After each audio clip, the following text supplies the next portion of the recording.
There are so many options on how to stay together after intimate betrayal. What if that's not the best option for you? Today, we're going to discuss the process of healing after betrayal when divorce or separation are in the picture. We have divorce coach Kim Hansen Petrone to dive deeper into the betrayed partner experience of separation or divorce. But first, make sure you like, subscribe, and ring that notification bell.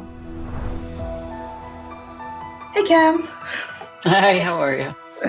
Thank you for coming today to share your knowledge. So let's jump right into it. One of the things that I've noticed in the many years of doing this work is that more often than not, the main thing that leads to the breakdown of the relationship is the stuff that comes after the intimate betrayal, like after it's discovered and it's out in the open, not necessarily the betrayal itself. And I'm wondering when it comes to divorce, like, is that one of the things that's the leading in their decision to have a divorce for betrayed partners? That's a great question.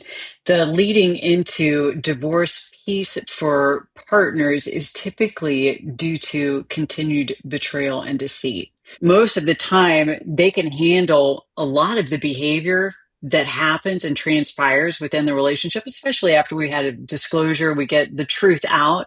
But then once there's consistent and repeated either relapses or continued deception, intentional deception, that's a really hard pill for partners to swallow. And that usually kind of starts shifting them into that space of, I just don't want to live the rest of my life like this.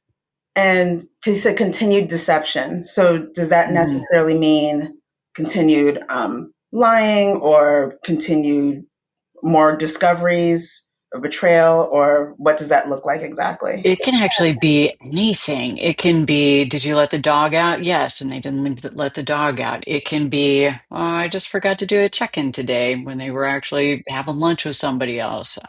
It can be any type of deceit, lying, because that takes the partners right back to if they intentionally deceive me in one area, it can always lead to that different space of intimate betrayal. So it's very hard to be honestly and genuinely in a relationship with someone if you're always concerned that the next thing out of their mouth is going to be a lie.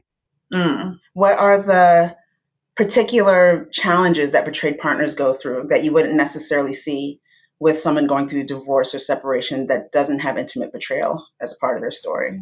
Well, I mostly work with women that are going through intimate betrayal, but it could be betrayal from financial standpoint. It could Mm, be I've just moved on. It could be a coupleship that just argues a lot, that they're not seeing the same values anymore. It could be one becomes faith driven and the other does not choose that same path. It could be career oriented. So there's a lot of other areas that divorce can transpire that typically leads for a better communication through the divorce no. versus a divorce that is based on deception. Because when you go through a divorce and you're supposed to co-parent, you're supposed to get along with your partner afterwards, it's really hard when you know the foundational reason for the divorce is deception. That, yeah, that would definitely put a bad taste in anyone's mouth. Yes, absolutely. Whereas if it is that, religious differences or drifting apart, it could probably be a little bit more amicable moving through the divorce process. And with that being said, right, because if deception's a part of it, emotions are high. So for betrayed partners, right, that have the emotional side, and then we have the legal side where the court doesn't really have space for that. How do you coach betrayed partners in knowing what to share in court? Because saying you have PTSD might not work to your Yeah. favor. Yeah. Yeah. And I think that space of accepting the emotional side as it's complex PTSD, it's a real thing. And once partners can actually put a label to it, then that helps them find tools to manage it. So if I know I'm suffering, struggling with complex PTSD, I know that when I walk into a courtroom, that maybe I don't know everybody there, unknowns are going to dysregulate me. They're going to heighten me just because it's simply unknown. And I've gone through PTSD or complex PTSD and had that disruption in my nervous system. So once they know ahead of time, okay, I'm going to walk into a courtroom. I don't know anybody there. I don't know what the judge looks like. I don't know what the room looks like. Mm-hmm. Then I breathe myself through it. And I always recommend my clients take Altoids and just something that is activate your five senses so that when you walk in, you know, okay, this is different. It's okay. I'm not going crazy. And anticipating that, because there are symptoms that are consistently related to the complexities of intimate betrayal. So when you do that to like having an Altoid, like getting them focused, does that help them to now be able to like direct and hone in on what, like getting to business basically, rather than the Mm-hmm. emotional side coming up? That, and there's a lot of coaching that I work with them. I'll do role playing to kind of help them navigate questions, notice what's coming up for them. The simple things like breathing before you answer a question is incredibly important in reactivating your prefrontal cortex so that you can be logical and non-emotional. And also letting them know that it's okay if they get emotional. That's a normal human being response, but we don't want to become elevated emotional. So if you cry, that's a mom crying, but heaving sobs next to your attorney's not going to encourage him that you got yourself together. Yeah, okay. So yeah. As you know, because this is what you do, there's not many resources for betrayed partners and divorce combined together, right? There's many resources separate, but not put together.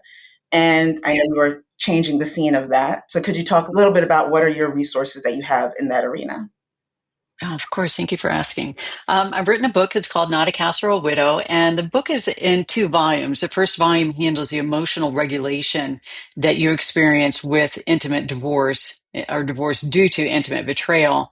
And it gives a lot of hands-on tools that you can draw, fill in the blanks, exploring each word and what it really means to you. Mm, There's the inclusion of the faith community and how we're perceived. And the second volume of it is strategy. What does that look like when you walk into a courtroom? What is it? What kind of questions do you need to ask your attorney? How do you prepare for mediation? What is mediation? And to just really help discern and dialogue some of the big words that come up from a court standpoint. I have a private community called Not a Casserole Widow as well that women can come into, and everybody in there is going through either divorce, they're thinking about it, they're maybe just even curious to know what it is, but everybody has that same line of intimate deception within their relationship. So some women come in and they're just curious about it and they're like, maybe this isn't for me, but now I know more. I feel more empowered because I have more mm, information.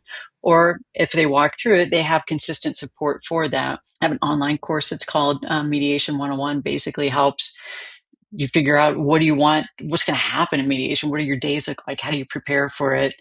And I also have a free group that runs every other Thursday morning at 9 o'clock Eastern time. It's for women that are trying to figure out navigating betrayal trauma, who don't have the funds to maybe go to a group that's cost money, or they just want to see if they have a place that they can fit into. So this would probably be, and then of course I have private coaching. So beautiful. Thank you so much for the work you do because you're the welcome. community needs those resources. Um, Yeah, thank you so much. Thanks again for joining us today. If you'd like to learn more about Kim, her info is in the description below, along with the various resources we discussed in today's episode. Please like, subscribe, and ring that notification bell. And remember, embrace your healing journey. Every step forward brings a new hope for tomorrow. See you next time.